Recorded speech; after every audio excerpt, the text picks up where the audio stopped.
doma a čekáme na odvoz. Na letiště. Řekni nám, o čem se ti zdálo. O tom, že jsme nestihli letadlo.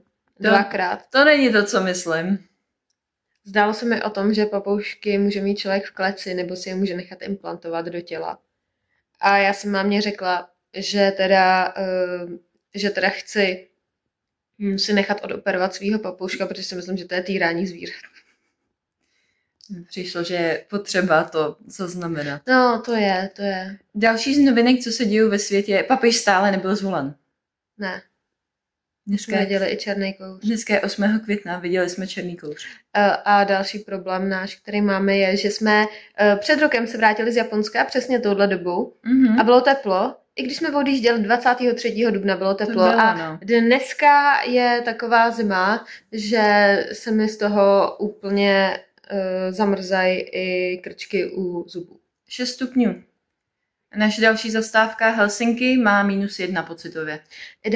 Ideální. Fukuoka, naše konečná zastávka, má 25 stupňů.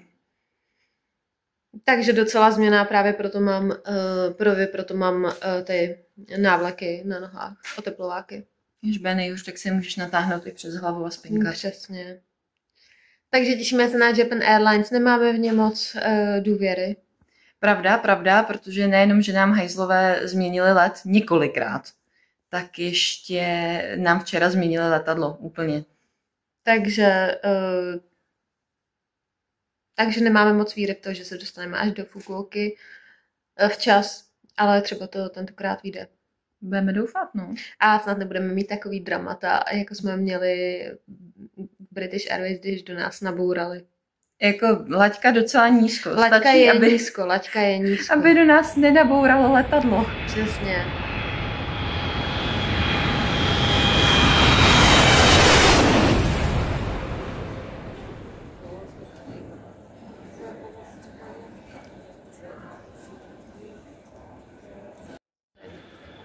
Už jsme na letišti. A doufáme, že vyjde check-in.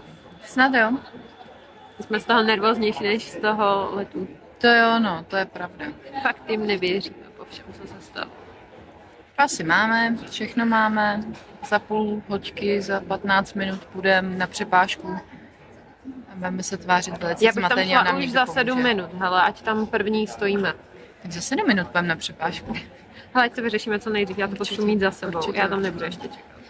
No, zbavíme se kufru a pak už je to v pohodě. Přesně. Jinak recenze na naše toasty je vynikající. Doporučuji. Jo. Toast na letiště je nejlepší věc. To jo.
Dorazili jsme do Helsinek a teď jsme v sauně. No. A to nejde od šrobu. Tam je kartáč. Tady je uhlí. No, jsme prostě v sauně a je nám hrozně horko. Je nám horko. Let byl dobrý. Měli jsme zpoždění, ale krátký. A teďka jdeme do Moomin Cafe a zkusíme se začekinovat. Jo, no, zkusíme se začekinovat do Fukuoky. Takže hodně štěstí pro nás.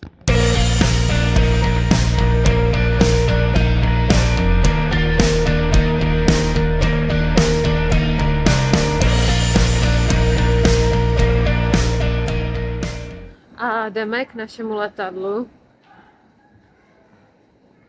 Tady je to hezký. A všimni si, jak se tady netvoří někde fronta.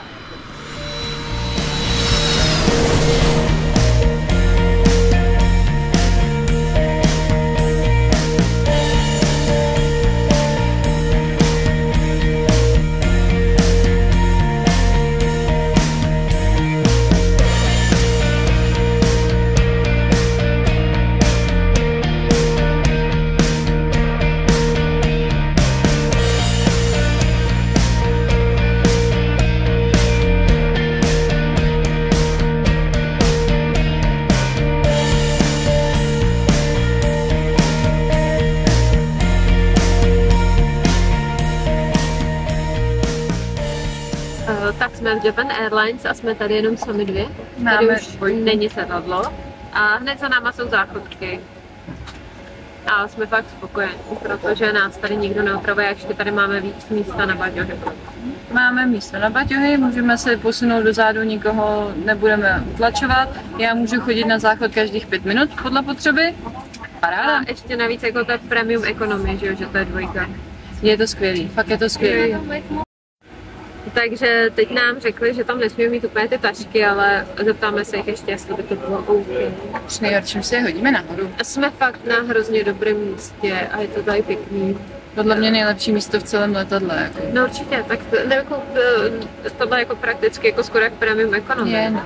A viděli jsme business třídu a jako dobrý, no. No, není to dobrý jako Cathay Pacific. Ne, zdaleka ne. Kdybych za tohle zaplatila jako to, co bych zaplatila za Cathay Pacific, tak to fakt nasrana. Nevypadá to tam jako v RegioJetu. No fakt, jako.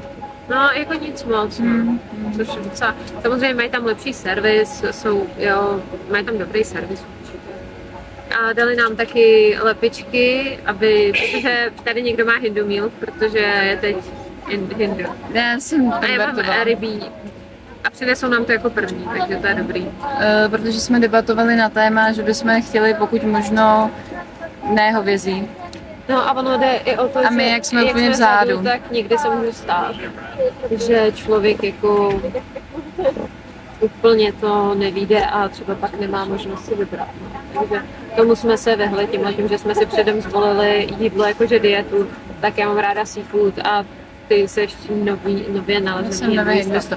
Já si myslím, že je super, že jako přišla jako hindu meal, tak přišla k tobě a já jsem skoro blondětý vlasy. Ty jako co? Modrý oči. To prostě mám předka. Ideální. No, protože tam je buď kuře, nebo ryba, že jo? A ty ryby moc nejde.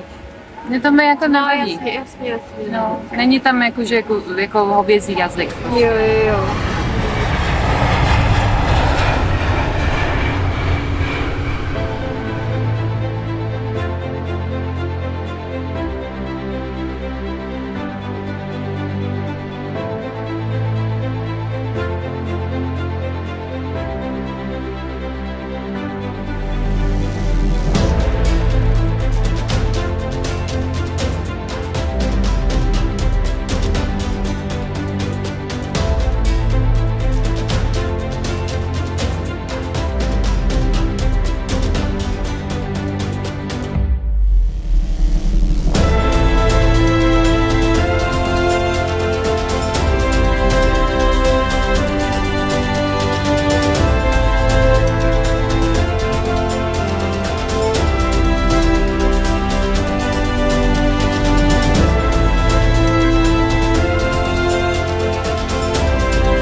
přistáli. Taky máš pocit, že je fakt tolik, kolik je tady? Docela jo. Takže jsme přistáli. Je právě 13:50. Takže jsme... A máme teď asi 4 hodiny na přestup 5? 6. 18:45 a jsou ještě nejsou ani 2. Jo, tak dobrý. Spoustu času.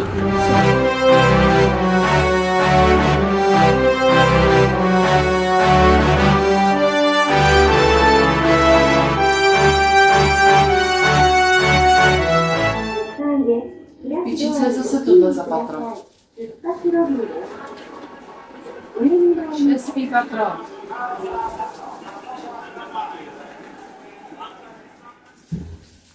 To bude prostě. Jo, no. 4. Vypadá to dobře. Jsme tady.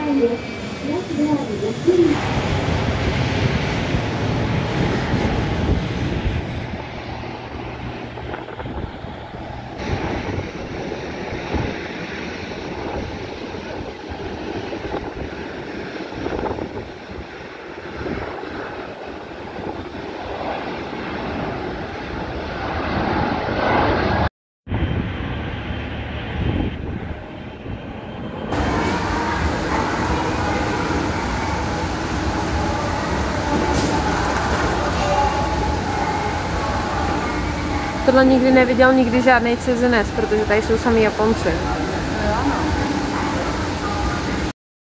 Naše letadlo. Už nás čeká jenom jeden let, který je vlastně zadarmo. Jo, vlastně jo. Tak asi uvidíme, jaká bude kvalita. To bude dobrá kvalita. To bude kvalita letu zadarmo. Ještě 2 hodiny poletíme do Fukuoky. No. Naštěstí to vyšlo všechno dobře a stíháme to krásně, ještě jsme se byli pro jídlo. Vyděsili jsme chlapa na security. Jo, to jsme vyděsili. Místo toho, aby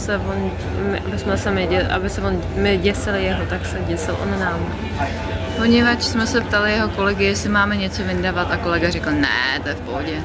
Tak nám okamžitě vytáhli baťohy stranou na další zkontrolování. A my, protože už jsme zralí cestovatelé, tak jsme byli jako jo, v pohodě. Okay. Co potřebuješ? Co chceš vyndat? A pán jaksi nemluvil anglicky, takže jsme ho vyděsili k smrti. No a pak nám musel sehnat kolegyni, protože jsme byli připraveni, že nás celý prohledá, tak jsme tam čekali. A on hledal kolegyni, aby nám řekla go. No, kolegyně řekla OK, go. A my, tak jo. I když jsme byli připraveni na to, že nás prohledá. No, my jsme tam stále čekali, co jako bude. Ideální. A jak jsi říkala, no, zřejmě se nás bál víc, než my jeho. To nevypadá na boardingci.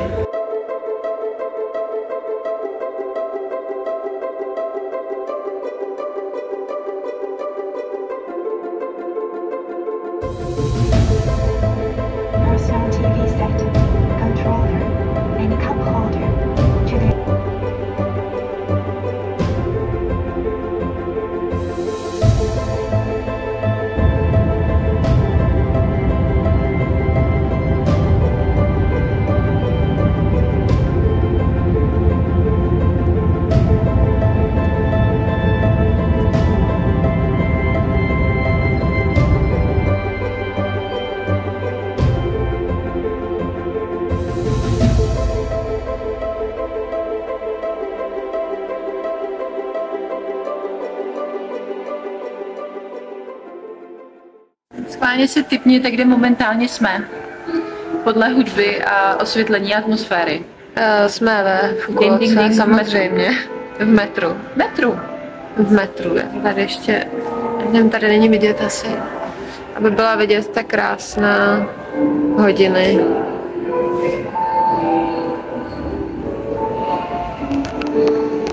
Mám to zamčený, ale aspoň se to rozsvítí. No, takže jsme ve Fukuoce, dneska nás začíná první den a ty se teda tváříš hrozně tragicky a hrozně nadšeně. Já se tvářím tragicky.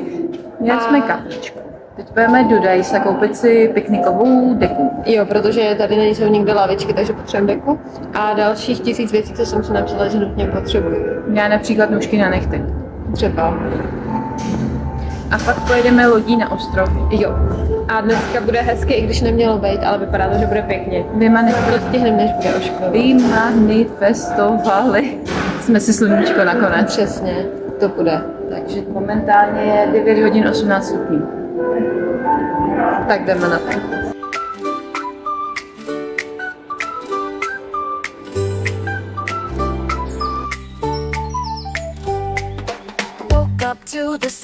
bright, sky so blue, everything's right.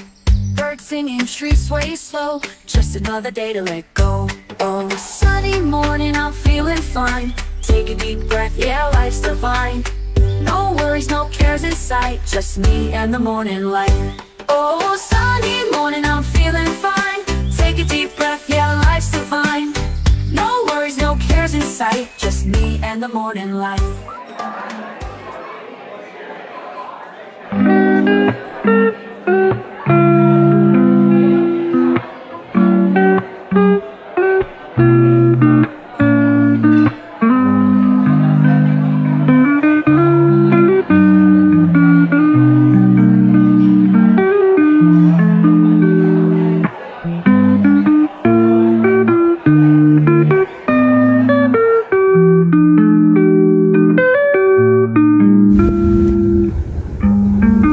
Jsme byli na výborném obědě, zase v nějaký asijský žrádelně, kde prostě jenom žerou Aziati. No, my a skupina Japonců. Samozřejmě my prostě takový ty lidi, co nejsou úplně, jak to říct, poš.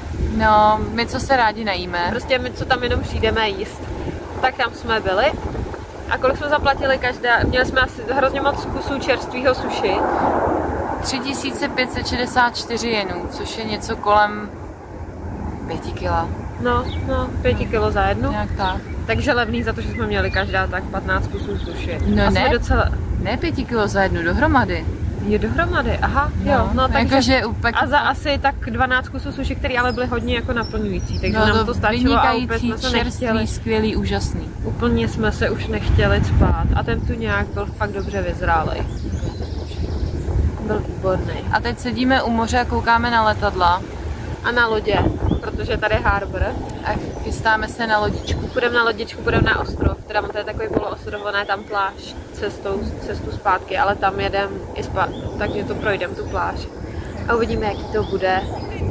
A furt je tady něco slyšet, buď to jsou ty lodě, nebo ty letadla a je to docela rušný tady. Nechtěla bych tady úplně jako je to hrozně otravný. Fakt příšerný.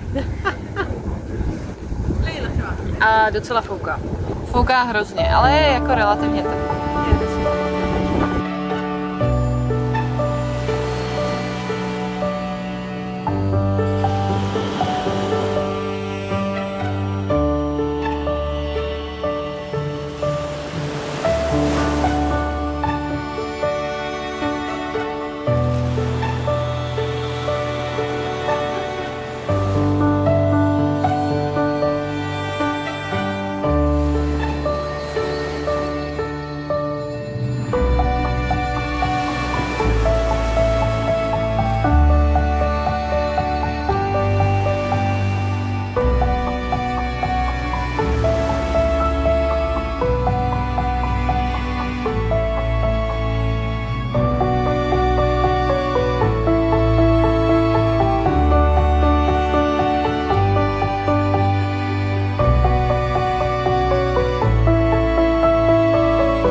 Myslíš, že jsme byli znova vyskemovaný?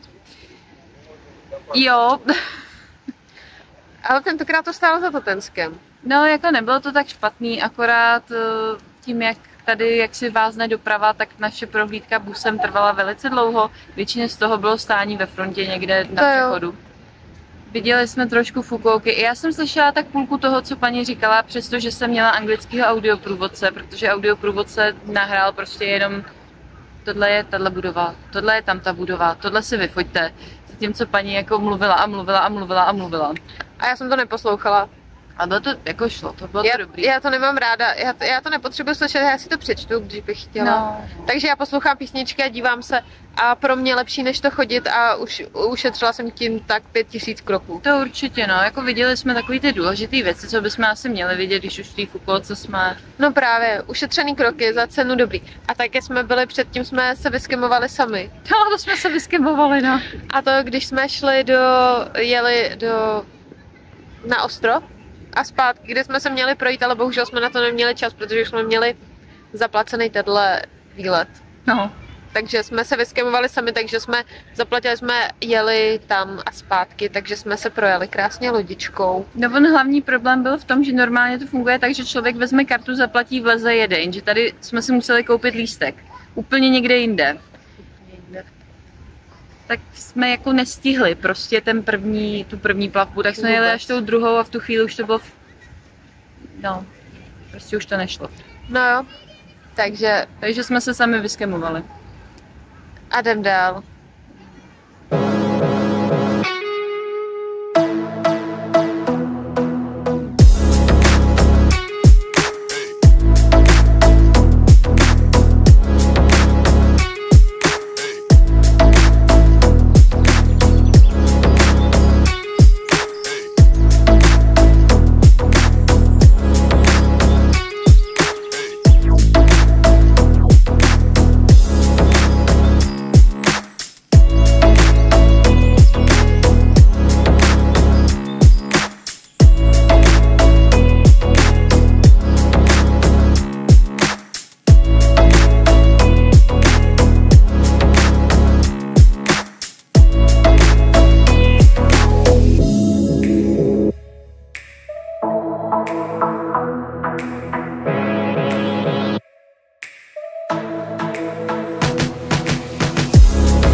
jsme v zahradách, došli jsme až nahoru, zjistili jsme, že je tam zavřeno.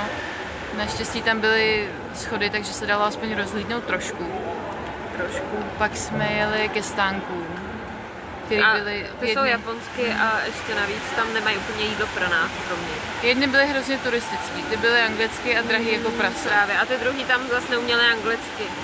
A nebylo tam ani místo. Takže na to kašleme a půjdeme teď asi do Izakái. Jdeme do Izakái k hotelu. Tam je dlouho otevřenou, tam můžeme jít kdy chceme a bude. No, pak si koupíme něco na zítra a budeme spinkat. Konečně.